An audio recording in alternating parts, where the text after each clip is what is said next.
This is Leave Your Mark. I'm Vince Cortese, and today's guest is Kenny Weiss. He is a blogger, author, podcaster, and mental health advocate for truth and healing.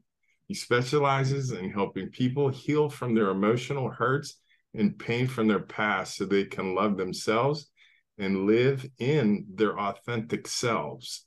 Kenny has a unique ability to see what everyone else has missed, imparting immediate deep wisdom, which generates innovative transformation solutions that achieve rapid results and allow each individual to pursue their healing journey at their own pace without judgment. Kenny, thank you for being my guest here today. Well, thanks for having me, Vince. I really appreciate it. Hi there, and welcome. Now it's time for America's favorite podcast, Leave Your Mark, with your host, Vince Cortese. If it's fly, loose fitted, it's Cortese. If freezing, chubbers in it, it's Cortese. Leave Your Mark is about inspiring the world, one guest at a time. Pass the word from Brooklyn to Pittsburgh, from urban to suburb, it's Cortese, you heard? And here is our host, Vince Cortese. That's extremely rich in your capabilities there as far as the service that you provide. We'll get a little bit more in depth. I have a lot of dysfunctions, Vince. I've had a lot of stuff I have to heal. So yeah, I have that could be why we cross paths. Yeah. That could be why we cross paths. I'd probably be more successful and more popular if I picked one topic, but I've had so many things to heal in myself, and I like addressing all of them. So yeah, well, you have quite a bit of talent. So let's go through your background here. You're born and raised in Denver, Colorado. Your mom, Martha, she's a homemaker. Your dad, Warner, was a software engineer. And you had 3 siblings, so 4 kids in the household. Tom, Sally, and Andy were your siblings. And you reference your childhood as perfectly imperfect parents. And I need to ask how that came to be. Well, my parents were 16 and 18 when they were married, and 4 kids by 21 and 23. My father was beat to death as a kid. He never beat us, but he was filled with rage, and my mother was adopted and sexually abused as a child. And so she became an alcoholic. And sadly, our culture doesn't teach how to parent. Especially back then, it was not okay to admit we're all perfectly imperfect. My parents did the best they could, but obviously they had a lot of pain. So there was tremendous pain in our household. What a sentinel moment for me, like I talk about in my book, the day I died was I was 10 years old and woke up in the middle of the night, just used the bathroom, opened the door, and there's my mom passed out naked on the toilet. It's when I discovered she was an alcoholic, and I can still literally feel like Star Trek starting at my feet and screaming to myself, I'm dying, I'm dying, I'm dying. I knew the authentic self I came into the world with left at that moment. And, so again, my parents couldn't help themselves, so they couldn't help us. So, there was covert sexual abuse. My mom didn't sexually, touch me, but I was her favorite. My mom would leer at me. My mom thought I was attractive. My mom being alcoholic, finding her passed out naked on the floor, that's covert sexual abuse. So there was just a lot of dysfunction. My dad, his thought process was, she'll just stop when she's ready. So there was no talking about it, no getting us help. That's how things were done back then. And so, the approach I've taken is, it's been my life experience that you don't have a whole family unless you speak truth. And people are very reticent to talk about anything, any imperfection of their parents, but that's a lack of true connection and love, because without truth, there's no love. And so that's not, if you hear the words I'm choosing, I'm not blaming my parents, but I am holding them accountable, because as a parent, it is our responsibility, once we become an adult, to go learn how to be a parent and learn to face our imperfections. And our society advocates the opposite. And that's a big reason I do what I'm doing, is I'm going, wait a minute, you can't solve yourself or heal your family or have good relationships or the career or anything you want until you deal with all that stuff and you get into truth. And so that's why, you know, I'm an advocate for truth and healing. Kind of a back question. You were quite athletic. Yeah. Just where in the birth order, where were you out of 4 children? Number 3. And so number 3. I had an older brother who beat the hell out of me, and it's a lot of psychological and physical abuse from him. And that's how I became a goalie in hockey. Is I realized the only way I could beat him up, we'd play street hockey and he'd shoot frozen tennis balls at my head. And I realized if I stopped him, it would piss him off. Well, playing with somebody that much bigger, that much older, I gained. Turned into a good goalie then. That's, you know, there's books written on what creates, you know, the best athletes, and they're usually born between January and March. He was January, I was March. He played professionally also. And then there's usually an older sibling. And so it, you know, for me, I'm playing against a skill level, you know, 4 years older. Yeah. Well, and when you're 14 and that guy's 18, he's, you know, almost 100 pounds heavier. Huge. Yeah, he's just a beast. Yeah. That's as terrifying as it gets. Yeah. So you're into the sports here. So on your parents, were they continue to be married the whole time until you left for college? They never divorced. They found a way. I mean, there was tremendous love for each other, tremendous dysfunction in that love, but they worked their tails off to navigate how all, you know, the difficulties they both had in their childhood.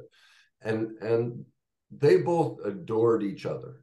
And there was a lot of genuine and healthy love for each other. But the primary years for us kids, they were kids. They like, their brains haven't even formed yet. Teenage parents. I mean, you're still trying to figure out life on your own, let alone have 4 children in the house. That's just, think of it. My mom at 25, the age her brain has stopped developing, has a 10, 8, 6, and 5-year-old. Like, she's been that for 10 years. She's still growing. Like, oh wow. You know, that's just a lot. I think it's admirable that they're still together. That's incredible. They're both past now, but yes, they stayed together their whole lives. That was very, actually, that was probably helped quite a bit for you 4 children moving forward. So let's jump into the athletics. You go to Cherry Creek High School, and give me a second here because you are loaded on interest. You like this? I put this one first because I thought this was very interesting for somebody young. You like going to jazz, comedy, and blues clubs. Yeah. First question is, how were you getting in? Which is, you don't have to answer. But you like ballroom dancing, art, painting. You enjoyed plays, yoga, hiking, bike riding, camping, and probably the one I'll ask another question on, fly fishing. Now, yeah. I'm a novice fisherman, and my experience with fishing is that everything in life ties to fishing. And the whole idea of knowing what you're going to, you know, you're seeking what kind of fish, what kind of rod you're going to use, what kind of reel, what kind of line, what kind of lure, what hole you're going to go fish in, how you're going to get there. And it's like, it's applicable. Now, just share with me a pinch of this, because fly fishing is not like typical fishing. No, it's a little bit different. Most people spin cast, you know, the typical fishing. That's all I did. I had a buddy of mine take me up camping with his family. I'm grabbing all that stuff. And he goes, "You don't need it." I'm like, "What are you talking about?" He goes, "Leave it. You don't need it. You're not going to use that." I'm like, "Well, how do you fish?" Well, they put a fly rod in my hand. Luckily, you know, because of all the athletics, I can pick things up quickly.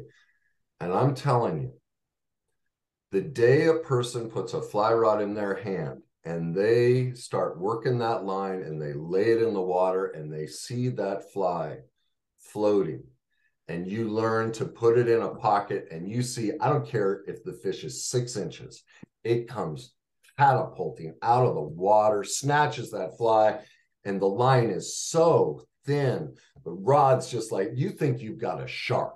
Oh, that's exciting. Adding the solitude, the beauty, the movement, you know, around the corner, the excitement, like, oh, what's over there? Okay, I worked this hole, nothing's there. What's there? It's just, I from that moment, I was hooked. And Wow. I've Wow. never spin Fly cast fishing, it's a whole nother level. It's complete. You'll never go back to spin casting. You literally, you won't. I gotta try it this is so now. boring. I mean, the spin casting it shed so much wisdom after I had gone a handful of times. I don't even remember catching any fish. I remembered the process. So I had to ask about the fly fishing because I knew it was different. All right, so you're off graduating from Cherry Creek. I gotta ask, what was your mascot's name? The Bruin. It was a Bruin. Cherry Creek Bruins. I love it.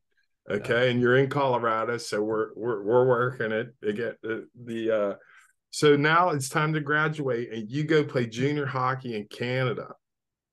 And what is it? A year or two later, you get a scholarship at Mount Royal in Calgary, and you're in school for a communications major and to smack the puck around a little. Yeah, sure. I thought I wanted to get into broadcasting, sports broadcasting. That's why I picked that.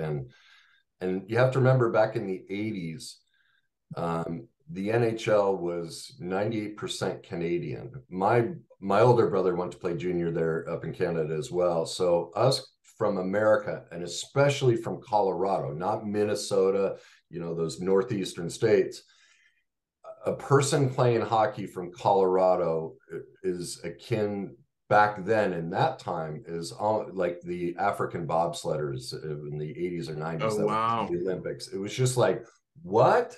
You just Colorado, you don't play hockey out there. So it was very unusual. Now it's not that case at all. Well, yeah, I think that was probably, you said you played then for a short period of time for Colorado Grizzlies, which was pre-Avalanche. After college, I turned pro. The Avalanche won a couple cups there.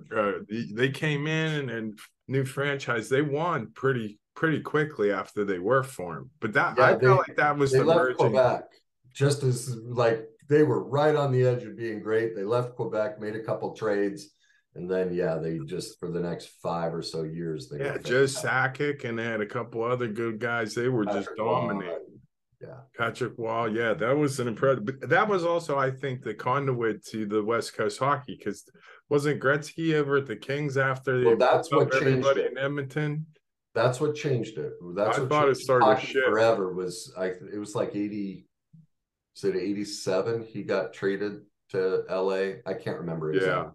No, because at that time we grew up with the Penguins, and it was more of like a northeastern, but like mostly like Toronto and Montreal and Canada were the dominant. So we had like Boston was good, the northeastern part of the country.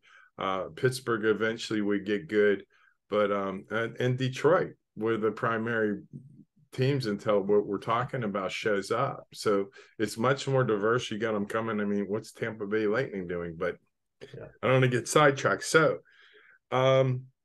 you also played golf. You were very athletic, so you're on a mini tour in the golf. So you go through a career of soul searching a bit, and a very much an entrepreneurial take on life. So your athleticism and training is kind of helped build a fearlessness to get out there and do life on your own.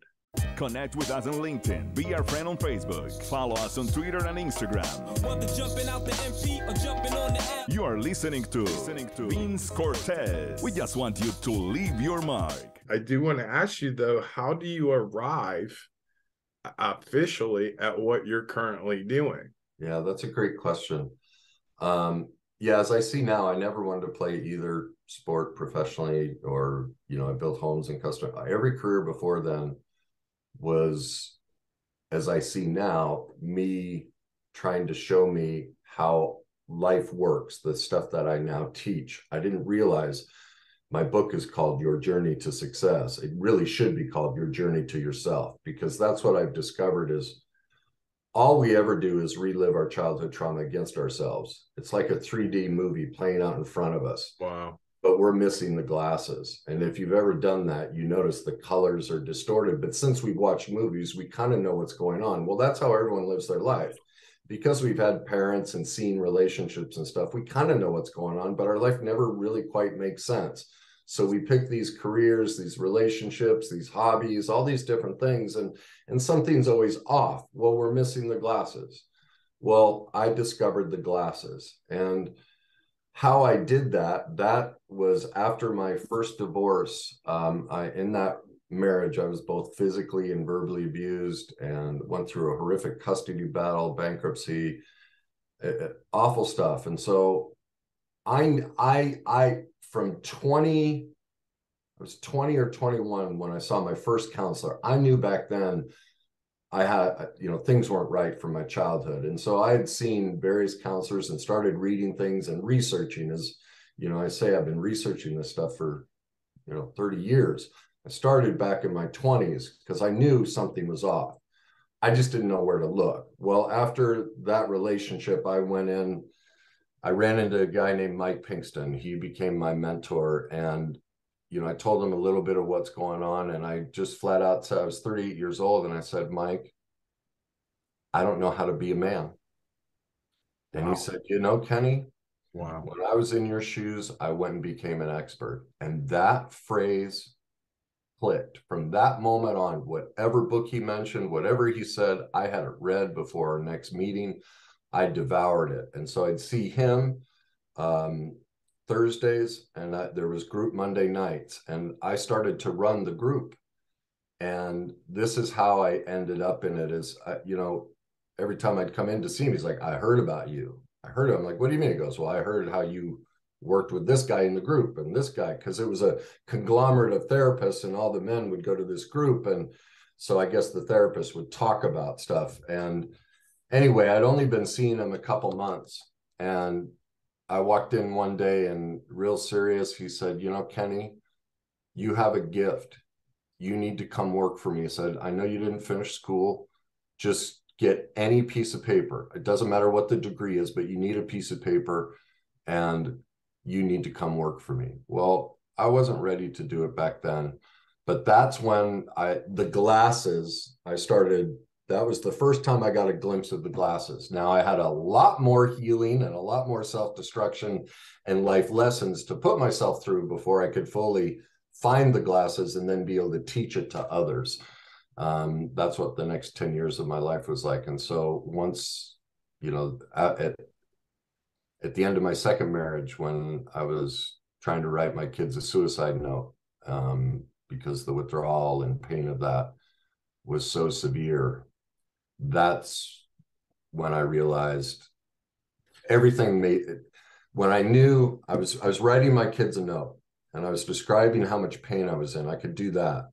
But when I tried to justify why this was the best for them and everyone involved, because of the decades of research and understanding about all these dynamics and psychology, I could not shrink myself. I was like, that's manipulative, that's transference, that's, I knew I was playing the victim, and I was going to dump that victimhood into my kids. And I couldn't live the way I was living, but I couldn't die that way and have them live that way. So I went back in my office and wrote down a different sentence. I wrote down, I want to come up with a process that nobody else has discovered that will fundamentally change the way we look at counseling, therapy, and shows people how to heal. And over the next 2 years, it was like a complete spiritual process. Everywhere I turned, I just saw it. I'm like, oh my God, this, oh my God, this, oh my God, this. And so there's some insights and things I put together I haven't seen anybody ever bring up, and they've been very effective helping other people. Well, I believe when you wrote that down, and you're saying that in your mind, how our mind works, our conscious and then our subconscious mind, you put the program into play. Well, there's truth to that. But this is one of the misconceptions about consciousness and programming, is we've been taught for centuries that it's a thought-based process. We now know neuroscientifically that every thought starts with an emotion. And so you have to look at what created that thought. Where was I emotionally? Completely broken. And so, because of that brokenness, see what was killing me, the gift of my childhood was, because it was so dysfunctional, I learned to read everything. The last time my mom drank, I was 2,000 miles away. I turned a corner and I grabbed the phone. I was like, I knew it. Now, the problem is, left untreated, you become hyper vigilant. And so you're always out in front of life trying to control it, which does the opposite. It makes you powerless and out of control. But no one's taught us that. We don't see that. Well, people talk about it, but they don't teach the process of why, what, and how. Well, that's what I figured out. And so what really the suicide was me finally recognizing I basically have to go back to that moment of finding my mom, and I have to let go of the coping skill, the emotional coping skill that I used, and I have to start new. And so that's an emotional exchange that then generates a thought, but now that we've had an emotional shift, we can now take a different action. And that's the processing that's missing in a lot of therapy and I mean, like, cognitive behavioral therapy is great. You learn skills and tools, but it won't heal you because you're not dealing with the source of the problem.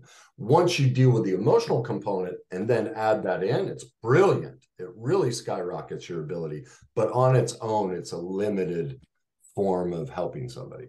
My question then is where does your perception go when you found yourself in this situation? Like when you realized all this dysfunction was playing out, how did your mind begin to move you out of that pain or that feeling? Well, that was making the conscious choice to work on the emotions that were driving the thoughts and actions. And so it's breaking down. Like I was playing golf, still trying to play mini tour stuff. And I'm sitting there on the driving range. And after writing that sentence, I realized I'm the one hurting myself. I realized I can't live with pain. So anything that brings me emotional pain, I'm going to stop. Well, I'd go hit balls and this rage would come up. What I realized is the only reason I played golf as a kid was it was the only place I could find solitude. I didn't like the game of golf. It was peaceful. I was safe. I wasn't going to get hurt. I wasn't going to find my mom. Like it was beauty. Like it wasn't golf. Now that was about a month process. And then one day I just broke down crying on the range. I'm like, I can't do this. And I just hung up my clubs. I've hardly played since. And so, but see what that was is I confronted the emotion. What am I feeling? And then what do I think? And then what do I act? Well, I've got to change this. So this is what I'm feeling. If I don't want to feel this anymore, how would I generate a new feeling? And then I developed a process around, okay, well, here's how you shift the feeling. So in the beginning, I would just sit here. I made these vision boards and I wasn't there yet. And I go, okay, so when I'm in me, what would it look like? So I found pictures of people, places, and things that represented me whole. And I'd sit and I'd ask myself, what would it feel like? And so people they use vision boards and look at them. You need to put yourself in it. So you want to go on a vacation spot. And there was one picture where I would always do it. It was this couch and a full wall of those fold away doors and the beach. And you can see the palm trees leaning. So I would picture myself, instead of looking at the back of the couch, as though I was sitting in the couch. I can feel the breeze coming across me. When I'm visualizing, I'm only seeing the fireplace in front of me and all of that. So in other words, I'm putting myself in the emotional condition to replace the old neural pathways that were implanted in the subconscious, those replaying of emotional memories that then generate thoughts and actions. I'm pulling those up, recognizing how self-destructive they are, and then going, okay, well, this is what it needs to be. And so I still do it. Is it then the pain that is always the trigger? Yeah, that's the other mistake is most people spend their lives trying to avoid pain.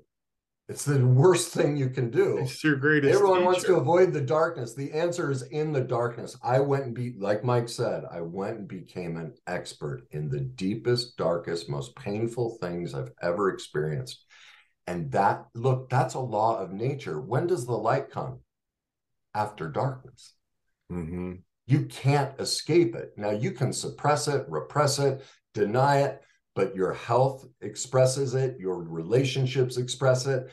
It's all through your life. You will never outrun it. So if you want peace in your life, there's only one way, You have to become an expert in the pain and darkness. Now, what people don't do it because they project from that trauma place how awful it'll be. Well, once you have the life experience, you recognize, oh, this is only discomfort facing this and dealing with this.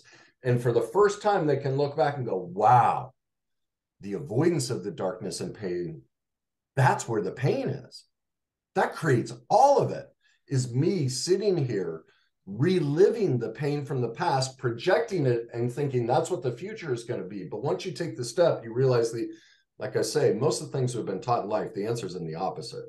Once you take the step, you look back and go, oh, it's the avoidance of dealing with this. That's what's creating all my pain. And once I face it, it's just a little discomfort. And now you get to the point like me, when anything bad in my life happens, like I get so excited. I'm like, oh, like I know, because I know all that's coming is life, nothing else. But that's a process to learn. And so I have to teach people how to live in the excitement of that, because it always delivers life. That's the best part about life, is being excited. That's the best feeling.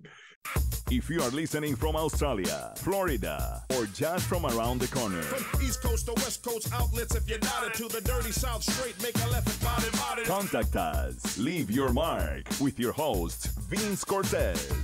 So let me ask you then, you've completely conquered the hardest part of dealing with ourselves, our internal selves, and the pain and facing who your truth is. And so now that you've conquered this and you're teaching, what is your biggest challenge moving forward in helping other people? The single greatest challenge is self-deception and denial. The single greatest epidemic and pandemic for centuries always has been, and for a long time it looks like it's going to continue to be, our continual self-deception and denial. It is the root of every political, social problem, relationship problem on the planet. We deceive ourselves and we don't know we're in deception. And so most people, when they come across my stuff, their deception will push it away until they get into enough pain, like me, and they recognize, wait a minute, none of this stuff is working. I wonder if he's right. And then they go, oh, and they start to see, oh my God, I am in deception here, here, and here. You know, simple things like 80% of people say their childhood was fine. Well, that's because we've done, you know, the messaging about trauma is it has to be severe abuse. Like we have this horrific picture. Our culture doesn't teach us that trauma is any life event that creates a negative emotional reaction that we then replay or repeat or struggle with. Well, everyone has negative childhood events. Look, everyone tells a story of mom spanking them, rolling their eyes, dad being late. Those are traumatic events. Well, people don't want to hear that, you know, because we have to honor the mother and father. We have a deception around what honor is. Honor is truth.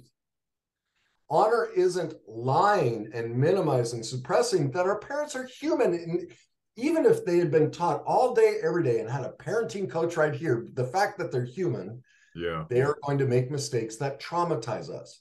We are in massive self-deception about that. And that the first 7 years of our life dictate everything in our life. We don't want to talk about it.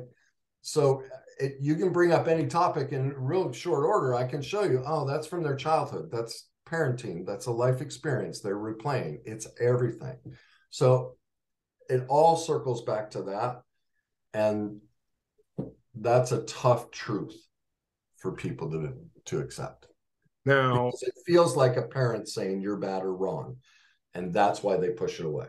They haven't healed that moment. I like that you called them that we're not being truthful with ourselves. I think a lot of them, I reference them as cultural dogmas, like how you said, you know, don't talk bad about mom and dad or whatever. We have so many things handed down to us from the previous generations that they don't really apply, but they've been put into our memories. And like you said, you can see how the tape plays up, and you don't understand why it doesn't rationalize to you. And times change, and the culture changes and everything like that. So let me ask you now, how do you stay well studied to stay on top of this? Because I mean, as we just suggested, the culture changes, people are coming with, you know, different issues than you've seen over the time you've been doing this. So how do you stay on top of your game as far as keeping them, you know, in the know on what they need to be doing? Yeah, that's a great question. I gravitate towards, you know, the deepest thinkers, you know, Lisa Feldman Barrett, who's the, you know, the top 2% of all scientists cited for her work. She's an expert on emotions. And, you know, so I follow her, Antonio Damasio, you know, neuroscientist, you know, so the people that are basically at the root and behavioral science experts, not so much self-help people, although there are some that I just really enjoy, because a perfect imperfection of mine is the words I choose to communicate. I don't always, because of my childhood and the way my dad communicated to me, I will pick words that can sound very demeaning. I can come across as very arrogant, self-centered, and know-it-all, very falsely empowered, like I have all the answers. And there are people like Gabor Mate, who we teach basically the same stuff. And I just get so envious of the words he chooses. I'm like, that's what my heart is, but my words are still more like my dad and my grandfather's, you know. But, you know, so I watch people like that to work on those aspects of myself. But then as far as the science behind the healing process, that's more, you know, the people at the deeper level doing the research and discovery on how our brain and body works when it comes to trauma and childhood and all those different things. What is the most important thing you've learned in your life? I guess it's kind of a two-pronged thing. The biggest solution to life is go become an expert, go do the work. And the primary work is around self-deception and denial. To recognize that on average, all of us lie to ourselves on average 10 to 200 times a day. Oh, yeah. And we are so detached from reality. No, I never lie to myself. Oh no, we're all living on Fantasy Island. Exactly. God, Lord, and we 200 don't know lies that. a day to myself. I'm like, being raised Catholic, I feel like I need to go to confession or something. It's how they get you, right? Yeah. And so people don't recognize that, you know, the studies show that between 94 and 97% of our adult life, all of our choices, all of our thoughts, feelings, and beliefs, we're not even present. We think we're an adult. We're actually a 1 to 7-year-old child who's living out the unhealed emotions from childhood. Our responses to things, our views of the world and everything are in what's called the wounded or adapted wounded child state. So we're a bunch of children, and the proof of that is look at our world and how people and that there it's like, and see, Gabor Mate would probably say all of that in a much kinder way. My intent is to be kind with it, but again, I'm still not there yet. But that's the truth of it. And so that's why I advocate truth, because from there relationship can happen. And none of that's blame, none of that shame. That's just being human. Like we're doing the best we can with the information we have. Unfortunately, this isn't the stuff we teach or talk about. So how is a parent to blame? How is a person to blame? They're doing the best they can with the information they have. You cannot be blamed for doing something you weren't even aware of. And that was something that I learned from Mike, because as I started to discover this stuff, I was really shaming myself as I confronted my self-deception.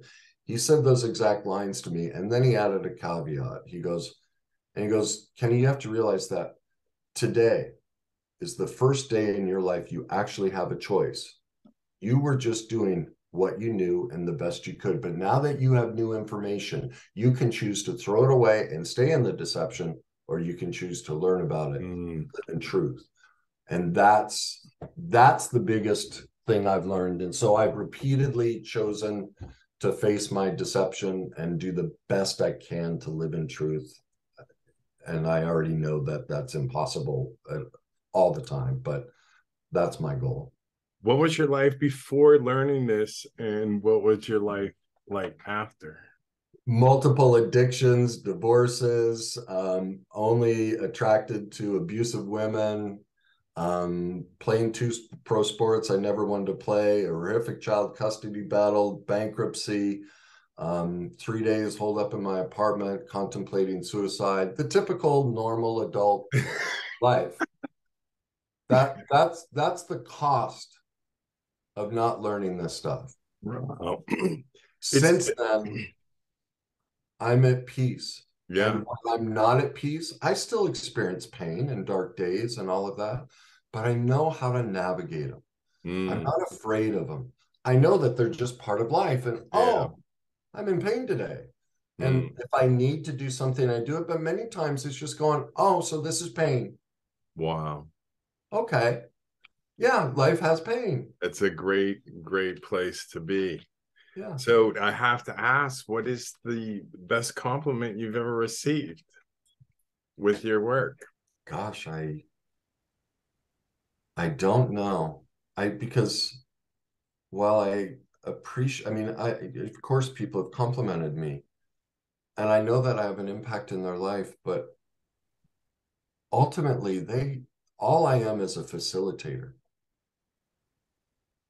It's their journey, and they will decide how far they want to go. They may see me for an hour a week, or take my classes, or join my group. Maybe it's a little bit more than an hour a week, but the rest of the week, they're doing the work. And so while they may compliment me, here's the best compliment. It was a man who wrote me and said, I was going to reach out to you to have an appointment, and then I realized I knew the answer. That was the greatest compliment. Wow. Because what that means is my whole goal is to teach someone to be me for themselves. And what happens in the beginning is, it's normal. I did it to my mentor and therapist, is we make our teacher the God until we learn more than they do, and we recognize, oh, I have the answer. And so that's my ultimate goal with each client, is for them to be like frantic. I got to text Kenny. What would Kenny say or do? And then they go, wait a minute. Yeah. I know. Yeah. That's the greatest compliment. Okay. If you had a billboard, what would it say on it? He woke up every day and owned his SHT. Yeah, that I did my best to ask myself every day, where am I in self-deception and denial, and what plan do I need to put in place so that I'm dealing with my side of the street. Excellent. If you have a story to share, tell us, how are you going to leave your mark? Contact us. Leave your mark with our host, Vince Cortese. Be our guest. How would you like to leave your mark? Well, there's a couple things. One, on my deathbed, I hope my kids are in a place where they feel safe enough.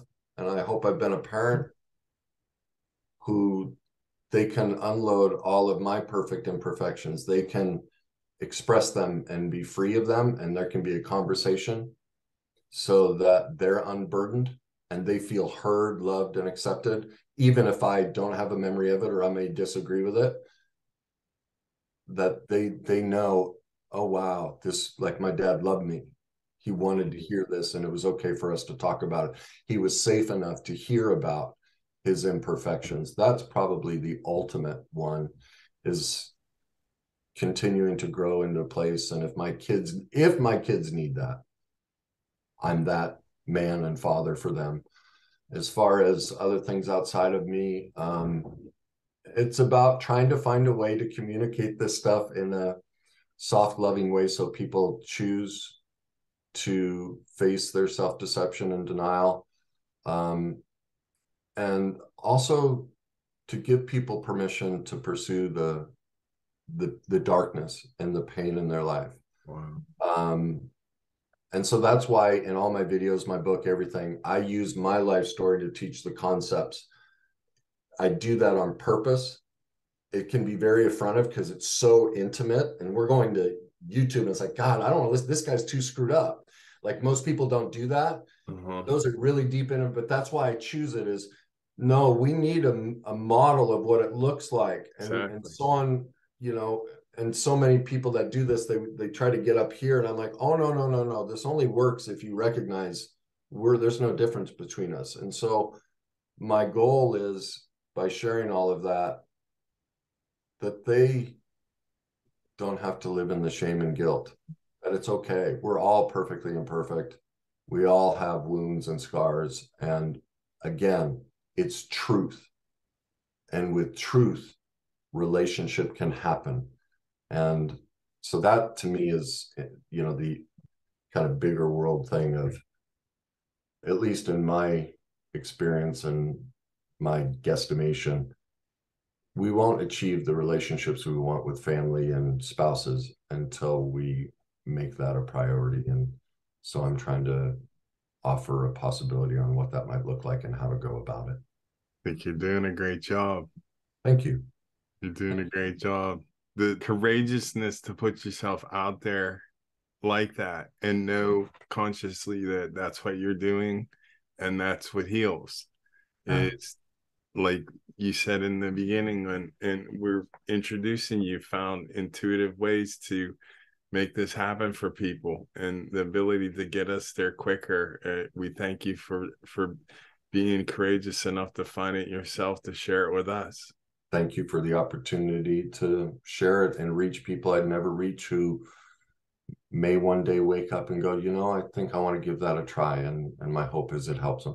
Okay, I want to give you the opportunity now. You got to tell me all your links, and I want the title of your book, and just let me have it now. All right. Oh, good. We got a visual. We're on YouTube, so I'm gonna get to see it. I thought about it. I was like, dang it! Get that right in front of the camera. Let me grab that. Okay. That's my book, Your Journey to Success. You can find it on my website or on Amazon. So okay, website address, please. KennyWeiss.net. Okay. That's the best place to go for everything. When you're there, you'll see all my social media links, TikTok, YouTube, Instagram, all of them. I have set up sort of a two-pronged process. There are millions of people who really want to do the work, but can't afford it. I give out as much free content as possible. I have over 1,000 videos on YouTube, and it's deep content, and it's all free. I also have a blog on my website. I have free downloads that, you know, give you ability to work the process. I have a free online masterclass that gets you started, the building block of emotional mastery that every person needs. I give that away free. So for those that, you know, my website is a treasure trove. There's also links to Mike, and we didn't get to that story. He's now an expert in neurofeedback because of me and something I did. But so that's a tremendous tool for healing. So my point is if you're struggling financially, go to my website. Everything is there. I have a recommended reading list. I have the blog. I have links to everything. Also, you'll find direct links to my Greatness University with all my online master classes. You'll find a direct link to my Perfectly Imperfect private group, which gives you access to text me questions, get support from other people on the journey. And I also go live twice a month to coach you through it. You can book an individual appointment with me. My website is like a library, and everything comes off of there. And if you spend a little time going through each tab, you're going to be like, oh my God, I wanted to create a one-stop shop for people who wanted to heal, whether at any level socioeconomically. Those who can afford to pay for things, there's everything there for them. Those who can't, they get solutions as well. So that's the best place to go, is KennyWeiss.net. That's perfect. Thank you for coming by, Kenny. I really appreciate your time. You're just a plethora of knowledge and wisdom and experience. So it was a pleasure to have you on here and get to speak with you on this level. I appreciate the opportunity and your thoughtful questions as well. Thanks for listening to Leave Your Mark today. Tune into our next episode of Leave Your Mark with Vince Cortese. Be blessed. You just left your mark. Thanks for listening. Listen to more episodes on demand. Just click Leave Your Mark with Vince Cortese.